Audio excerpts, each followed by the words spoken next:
అందరికీ happy women's day అండి. ఈరోజు నేను ఒక సింపుల్ కోడిగుడ్డు, ఉల్లిపాయ ఫ్రై ఎలా చేయాలో మీకు చూపిస్తాను. ఒక 2 ఉల్లిపాయలు కట్ చేసి పక్కన పెట్టుకోండి. ఒక 3 కోడిగుడ్లు ఉడకబెట్టి కట్ చేసి పక్కన పెట్టుకోండి. స్టవ్ వెలిగించి కడాయి పెట్టి ఆయిల్ వేసుకొని ఇలా కట్ చేసి పెట్టుకున్న ఆనియన్స్ వేసుకోండి.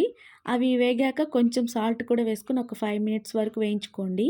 ఇప్పుడు కొంచెం పసుపు కూడా వేసుకోండి. అది కూడా ఒక 5 మినిట్స్ అలా వేయించుకోండి. ఇప్పుడు కొంచెం కారం వేసుకోండి. ఇది చాలా బావుంటుందండి. పప్పులోకి కానీ, రసంలోకి కానీ చాలా బావుంటుంది. పిల్లలకి స్నాక్ లాగా కూడా ఇచ్చేయొచ్చు మనం. చాలా టేస్టీగా ఉంటుంది. కొంచెం ధనియాల పౌడర్ కూడా వేసుకోండి. అది కూడా వేయించుకున్నాక, ఇప్పుడు మన కట్ చేసుకున్న ఎగ్స్ ఉన్నాయి కదా! అవి కూడా వేసుకొని ఒక 10 మినిట్స్ వరకు వాటిని బాగా వేయించుకోవాలండి. చూస్తున్నారు కదా! నేను ఎలా చేస్తున్నానో అలాగే. చాలా బావుంటుందండి. ఒకసారి ట్రై చేయండి మీరు. మీకు గనక ఈ రెసిపీ నచ్చితే లైక్ చేయండి, షేర్ చేయండి, కామెంట్ చేయండి. కొంచెం గరం మసాలా కూడా వేసుకోండి. చూసారు కదా! ఇలాగా. ఇది పప్పులోకి, రసంలోకి, ఈవినింగ్ స్నాక్‌లా కూడా తినొచ్చు. ఒకసారి ట్రై చేయండి. యమ్మీ యమ్మీ ఉల్లిపాయ కోడిగుడ్డు రెడీ అయిపోయింది. Thank you for